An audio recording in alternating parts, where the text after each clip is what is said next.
Hello students, welcome to my YouTube channel physics arena Kathua. मैं सुरेश कुमार और आज हम एक बहुत इंटरेस्टिंग टॉपिक स्टडी करेंगे, एक्यूरेसी और प्रिसीशन का।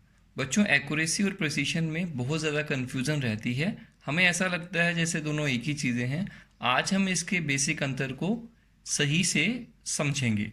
तो चलिए बच्चों, जब हम किसी मेज़रमेंट लेते हैं किसी चीज़ का, तो मेज़रमेंट लेते समय हम कभी कभार कुछ एरर कर देते हैं। जैसे कि आपने किसी लेंथ को जब मेज़र किया तो एक्चुअल लेंथ उसकी 5.5 मीटर थी, लेकिन जब आपने उसको मेज़र किया तो रीडिंग आया 5.4 मीटर। तो ये जो 0.1 का बीच में एरर है, इसे हम एरर कहेंगे। और आपकी एक्यूरेसी यहाँ पे थोड़ी सी कम दिख रही है, मतलब आपकी मेजर्ड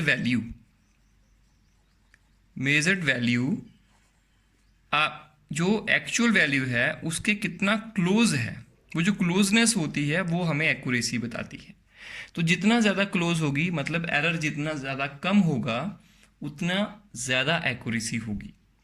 और दूसरी तरफ प्रिसीशन क्या होता है, चलिए समझते हैं। बच्चों, एक बार मुझे गोल्ड की रिंग मिली रास्ते में पड़ी हुई। मैं देखकर बहुत खुश हो गया।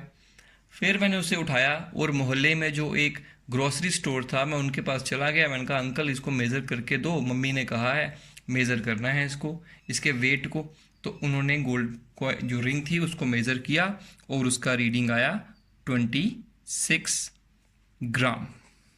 जैसे ही उसका रीडिंग 26 ग्राम आया, मैं बहुत खुश हो गया कि आज तो लॉटरी लग गई, इतने सारे पैसे मिलेंगे बेचने पर।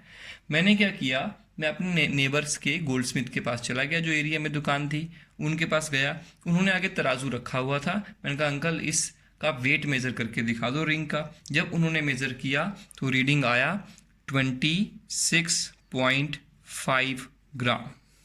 बच्चों, मैं और खुश हो गया, 0.5 ग्राम का फ़ायदा हो गया। अब एक बात सोचो, जो ग्रोसरी स्टोर वाला था उसकी वेइंग मशीन ने ये 0.5 को मेज़र नहीं किया, उसने सिर्फ 26 ग्राम तक ही मेज़र कर पाया, लेकिन इसने 26.5 ग्राम तक मेज़र किया। फिर मैं एक बड़ी शॉप पर गया, जो बड़ा एक शोरूम था गोल्ड स्मिथ का, वहाँ गया। उनके पास इलेक्ट्रॉनिक डिजिटल वेइंग मशीन्स थी। मैंने उन्हें कहा, अंकल मेज़र करके दिखाओ। तो उन्होंने जब मेज़र किया तो रीडिंग आया 26.54 ग्राम। इस तरह से आया। उन्होंने और बढ़िया तरीके से रीडिंग लिया। इसके बाद मैं और ज़्यादा अच्छे इंस्ट्रूमेंट के ऊपर जब मैंने कहा कि इसको मेज़र करें, इसके वेट को मेज़र करें, तो उनका रीडिंग आता है 26.540 ग्राम। अब एक बात देखो, यहाँ पे जनरली हम क्या करते थे, 7.404 था तो हम इसको लिख दे 40, लिखें ना लिखें उसका कोई फ़र्क नहीं पड़ता है। तो हम सोचते थे कि 7.4 और 7.40 एक ही होते हैं, सेम टू सेम होते हैं। तो न्यूमेरिकली सेम है, लेकिन इनका इंपॉर्टेंस जो है वो अलग अलग है। अब देखो, ये जो रीडिंग आ रहा है, यहाँ से हमें ये पता लग रहा है, और यहाँ से देखो क्या पता लग रहा है, यहाँ से पता लग रहा है सिर्फ 26 ग्राम है। हमें ये नहीं पता कि उससे ज़्यादा भी है उसका वेट। और ये बता रहा है कि अरे 26.5 है, 26.5 है। और यहाँ पे ये बताया जा रहा है कि 26.54 और भी है ना। तो यहाँ पे बता रहा है कि 540 है। तो जितना ज़्यादा लंबा रीडिंग हमें मिल रहा है इंस्ट्रूमेंट से, उतना ज़्यादा हमें सही रीडिंग मिल रही है उसकी। तो आप खुद देखो, इसने कैसे मेज़र किया, इसने कैसे मेज़र किया, इसने कैसा किया, इसने कैसे किया। ये चारों इंस्ट्रूमेंट थे वो अलग अलग थे। मैं आपको फिर से बताता हूँ, जो गोल्ड स्मिथ का इंस्ट्रूमेंट है, नहीं, जो ग्रोसरी स्टोर वाले का वेइंग मशीन होगा वो कैसा होगा, वो होगा 0 ग्राम, 1 ग्राम, 2 ग्राम, 3 ग्राम, 4 ग्राम। आप उस पर 0.5 ग्राम का कोई ऑब्जेक्ट रख दो, वो उसको मेज़र करेगा ही नहीं। क्यों नहीं करेगा? अरे भाई, कम से कम वैल्यू जो वो मेज़र कर सकता है वो 1 ग्राम है। 1 ग्राम से छोटी वैल्यू मेज़र नहीं कर सकता।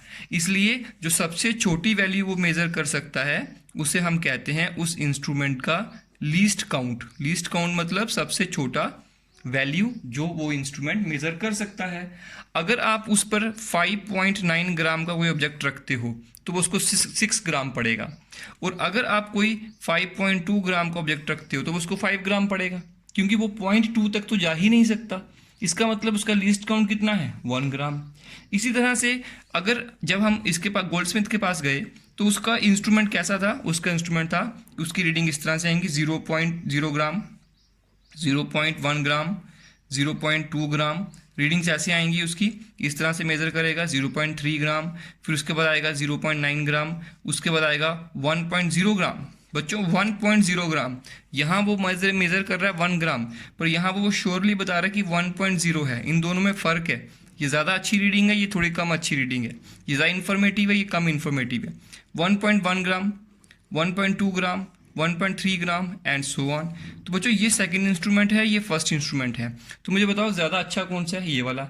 ये इस पर जब हम इस इंस्ट्रूमेंट पर 0.2 ग्राम का ऑब्जेक्ट भी रखेंगे तो वो उसको मेज़र करेगा, 0.1 ग्राम का भी रखेंगे वो मेज़र करेगा, हाँ 0.05 ग्राम का रखेंगे तो वो मेज़र नहीं करेगा। इसका मतलब कम से कम कितनी वैल्यू वो मेज़र कर सकता है, उसके स्टेप्स कितने हैं। देखो उसकी दो क्लोजेस्ट रीडिंग के बीच का डिफरेंस देखो, 0.1 ग्राम का आएगा, 0.1 पॉइंट ग्राम, 0.1 0.1 0.1, तो 0.1 ग्राम इसका बन गया लीस्ट काउंट।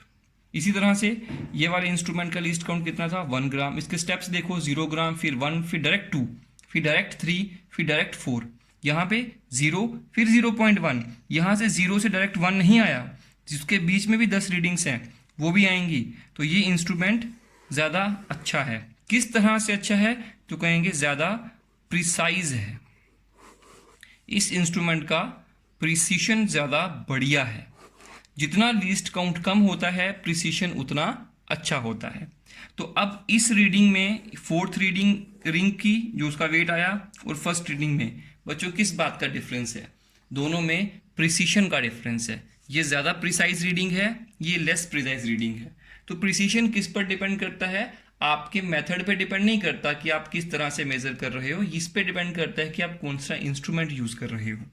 देखो फिर से अगर मैं बात करूं ये वाला जो थर्ड इंस्ट्रूमेंट था इसका बात करें तो इसका रीडिंग कैसे होगा, देखो 0.01 ग्राम, पहले 0 ग्राम आएगा ना, मैं फिर से लिखता हूँ 0.00 ग्राम, फिर 0.01 ग्राम, फिर करते करते करते आएगा 0.99 ग्राम और फिर आएगा 1.00 ग्राम। तो बच्चों देखो वो किस तरह से रीडिंग मेजर कर रहा है, 1.00, फिर 1.01 ग्राम, फिर उसके बाद आएगा 1.02 ग्राम, 1.03 ग्राम, सॉरी हाँ ठीक है, उसके बाद चलता जाएगा और आएगा 1.99 ग्राम, फिर आएगा 2.00 ग्राम। बच्चों ये 2.00 और इसका या 1.00, इसका 1.0 और इसका 1 ग्राम, बोलो ये 1 ग्राम तक ही नाप सकता है, इसके आगे नहीं बता सकता। ये उसके आगे भी बता रहा है 1.0 है, ये आगे बता रहा है 1.00 है, तो मतलब ये बिल्कुल सही इंफॉर्मेशन दे रहा है हमें, उसकी एक्चुअलिटी बता रहा है। इसीलिए हम इस चीज़ को कहते हैं कि इस रीडिंग का प्रिसीशन ज़्यादा है, इस रीडिंग का प्रिसीशन ज़्यादा है, इसका कम है, इसका कम है। मैं आपको फिर से एक एग्जांपल देता हूं बच्चों। मान लो आपने ग्रोसरी स्टोर से एक 10 kg राइस खरीदे, तो उस शॉपकीपर ने क्या किया, उसके बाद डिजिटल वेइंग मशीन थी, उसने 10 किलो की बोरी ओपन करके उस पर रख दी और क्या किया, एक ग्रेन निकाल लिया। मुझे बताओ 10 kg रीडिंग आ रही थी, उसने एक ग्रेन माइनस कर लिया, तो एक ग्रेन निकालने से क्या वो 10 kg रीडिंग में फ़र्क पड़ेगा, कहेंगे नहीं पड़ेगा, क्योंकि एक ग्रेन का वेट जो है वो हो सकता है 0.01 ग्राम का हो और उसका रीडिंग कितना आ रहा है, वो दे रहा है 1000 ग्राम, 10,000 ग्राम दे रहा है रीडिंग। ऐसे आता है वेइंग मशीन पे, डिजिटल वेइंग मशीन पे जाके देखिएगा आप, कभी भी जाएंगे मार्केट में तो 10,000 ग्राम दे रहा है। अब 10,000 के बाद आएगा 10,001 ग्राम, फिर आएगा 10,002 ग्राम। तो बच्चों अगर मैं 10,000 है, अगर कोई चीज़ 10,000.1 ग्राम की होगी या 10,000.2 ग्राम की होगी, तो बच्चों वो इंस्ट्रूमेंट चाहे 0.1 ग्राम का हो चाहे 0.2 ग्राम के ऑब्जेक्ट हो, उसको 10,000 ही रीड करेगा। इसका मतलब इसका प्रिसीशन कम है, ये आगे पॉइंट्स में जो है उनको मेज़र नहीं कर सकता है। तो ये होता है प्रिसीशन। तो याद रखो प्रिसीशन जो है वो इंस्ट्रूमेंट का होता है और एक्यूरेसी आपकी जो स्किल्स हैं मेज़र करने की उस पर डिपेंड करती है। तो ये दोनों में डिफरेंस होता है। तो याद रखो प्रिसीशन और एक्यूरेसी में क्या अंतर। प्रिसीशन और एक्यूरेसी में अंतर समझने के लिए हम यहाँ पे एक एग्जांपल क्रिएट कर सकते हैं। मान लो मैं क्या करता हूँ, यहाँ पर एक टारगेट बनाता हूँ। ये देखिए, ये टारगेट है जिस पे आप फायरिंग करते हैं, शूटिंग करते हैं, ये टारगेट है। और ये वो पॉइंट है बुलजाई जिसे हम कहेंगे, ये बुलजाई। आपने मान लीजिए एक गन से 5 फायर किए, तो पहले जो केस बनेगा हमारा, दूसरा केस, तीसरा केस। देखो पहली बार क्या हुआ, आपकी सारी बुलेट्स जो है वो यहाँ लगी। दूसरी बार क्या हुआ कि एक बुलेट यहाँ लगी, एक यहाँ लगी, एक यहाँ लगी, एक यहाँ लगी, एक यहाँ लगी। तीसरी बार क्या हुआ कि सारी बुलेट्स यहाँ लगी, एक इसके ऊपर लगी, एक यहाँ लगी। अब मुझे बताओ एक्यूरेसी और प्रिसीशन में यहां से देखकर आप क्या एस्टीमेट लगा सकते हो। देखो बच्चों, ये थी एक्चुअल वैल्यू। एक्चुअल वैल्यू से ये है आपकी 5 मेजर्ड वैल्यूज। 5 मेजर्ड वैल्यूज आपस में बहुत क्लोज हैं, लेकिन एक्चुअल वैल्यू से बहुत दूर हैं। इसका मतलब यहां पर जो एक्यूरेसी होगी, एक्यूरेसी जो होगी वो कम है, क्योंकि एक्चुअल वैल्यू से बहुत दूर है, डिफरेंस काफ़ी ज़्यादा है। लेकिन जो प्रिसीशन है वो ज़्यादा है। क्यों ज़्यादा है? क्योंकि जो वैल्यूज़ हैं वो बड़ी क्लोज है। तो मैंने बताया आपको क्लोज होनी चाहिए वैल्यूज़, जैसे 1.01, 1.02, 1.03, ये किसी इंस्ट्रूमेंट का रीडिंग्स हैं। और दूसरी तरफ रीडिंग्स हैं 1, 2, 3। तो बच्चों बताओ ज़्यादा किस इंस्ट्रूमेंट का प्रिसीशन है? इसका पहला रीडिंग है 1 ग्राम, दूसरा है 2 ग्राम, तीसरा है 3 ग्राम। तो दो रीडिंग्स, दो कंजक्टिव रीडिंग्स के बीच में, दो कंजक्टिव वैल्यूज के बीच में कितना डिफरेंस आ रहा है? 1 ग्राम का। और यहाँ कितना आ रहा है? 0.01 ग्राम का। तो बच्चों ज़्यादा कम डिफरेंस किस में है? ज़्यादा क्लोज वैल्यूज कौन सी हैं इस इंस्ट्रूमेंट की? तो कहेंगे इसकी हैं। इसलिए ये ज़्यादा प्रिसाइज है, ये लेस प्रिसाइज है। अब देखो इसकी रीडिंग्स ज़्यादा क्लोज हैं, इसलिए प्रिसीशन ज़्यादा है, एक्यूरेसी कम है। यहाँ पे देखो क्या हो रहा है, यहाँ पे एक्यूरेसी थोड़ी ठीक है, देखो पास में है, लेकिन यहाँ पे एक्यूरेसी ख़राब हो गई। और प्रिसीशन तो बहुत बुरा है, देखो डिस्टेंस कितना ज़्यादा आ रहा है। इसलिए क्या कहेंगे, यहाँ पे ना ही प्रिसीशन अच्छा है, ना ही एक्यूरेसी अच्छी है। और यहाँ देखो वैल्यूज़ भी बहुत क्लोज हैं और है भी एक्चुअल वैल्यू के बिल्कुल नज़दीक, इसलिए कहेंगे एक्यूरेसी भी अच्छी है और प्रिसीशन भी अच्छा है इसमें। तो बच्चों ये डिफरेंस होता है एक्यूरेसी और प्रिसीशन में। एक और बहुत इंटरेस्टिंग टॉपिक है, उसको भी समझ लेते हैं बच्चों, arithmetic operations with significant figures. याद रखिएगा, एक बड़ी इंटरेस्टिंग बात आपको बताने वाला हूँ। देखो हमारे पास एक रिंग है, रिंग जो है ये छोटे छोटे इस तरह की कड़ियों से बनी हुई है। देखिए ये बना रहा हूँ, और एक ऐसी कड़ी है इसके अंदर जो सबसे कमज़ोर कड़ी है। मान लीजिए ये कड़ी है इस तरह से, ग्रीन वाली। अब एक बात मुझे बताइए, मान लो ब्लैक वाली जो कड़ी हैं, ब्लैक वाले जो रिंग्स हैं, उसकी जो स्ट्रेंथ है या उसको तोड़ने के लिए 10 न्यूटन फोर्स लगानी पड़ती है। इनको तोड़ने के लिए 10 न्यूटन लगानी पड़ती है। और जो ग्रीन वाली है, ग्रीन वाली को तोड़ने के लिए सिर्फ 3 न्यूटन चाहिए। अगर मैं आपसे पूछूं कि इस रिंग को आपने खींचकर तोड़ना है तो मुझे बताओ कम से कम कितनी फोर्स लगानी पड़ेगी? तो मैं कहूँगा 3 न्यूटन। इसका आंसर क्या रहेगा? 3 न्यूटन। क्योंकि जब भी आप इस रिंग को तोड़ेंगे तो एक कड़ी से टूटेगी, और सबसे पहले वो कड़ी टूटेगी जो सबसे कमज़ोर होगी, और जो सबसे कमज़ोर वाली है वो 3 न्यूटन से टूटती है। इसलिए 3 newton force is required, minimum 3 newton is required to break this chain. तो इसका मतलब ये होता है कि किसी भी चीज़ का जो स्ट्रेंथ है वो उसके वीकेस्ट पॉइंट पर डिपेंड करता है कि सबसे वीकेस्ट कितना स्ट्रॉन्ग है। इसी तरह से अगर कोई आपने मेजरमेंट लिया और वो मेजरमेंट्स को आप ऐड कर रहे हैं या मल्टीप्लाई कर रहे हैं, तो बच्चों जो रिजल्ट बनेगा उस रिजल्ट का जो एक्यूरेसी होगा वो उन इंडिविजुअल जो मेजरमेंट्स होंगी उनकी एक्यूरेसी पर डिपेंड करेगा। जो सबसे कम एक्यूरेट वाली चीज़ होगी उसके बराबर उसकी एक्यूरेसी होगी। एक बार इसको समझ के देखते हैं। सबसे पहले मैं एडिशन की बात करता हूँ। एडिशन एंड सब्ट्रैक्शन में क्या होता है? एडिशन एंड सब्ट्रैक्शन में क्या होता है कि अगर आपको एक नंबर दिया है 37.429, तो बच्चों देखिए इसमें डेसिमल के बाद कितने प्लेसेस हैं? बोलेंगे 3 प्लेसेस हैं।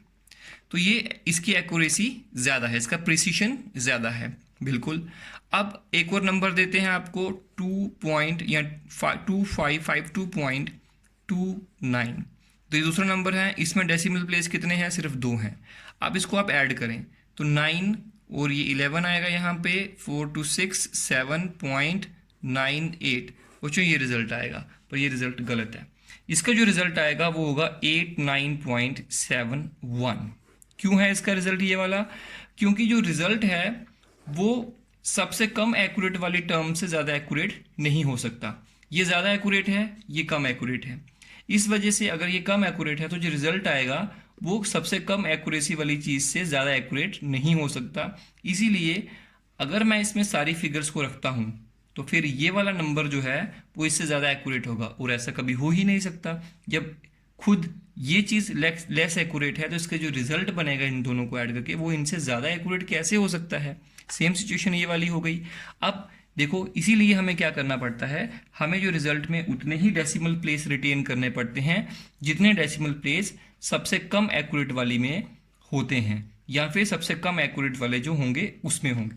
फिर से देखते हैं एक बार, जैसे है 2.495 प्लस 4.3, तो बच्चों इसका आंसर आएगा 5976 पॉइंट, और इसका जो रिजल्ट होगा एक्चुअली वो होगा 6.8। This is the answer. Why? Because सबसे कम डेसिमल प्लेस कितने हैं, इसके जो एडिशन टर्म्स हैं 1 है, तो इसके रिजल्ट में भी 1 ही आना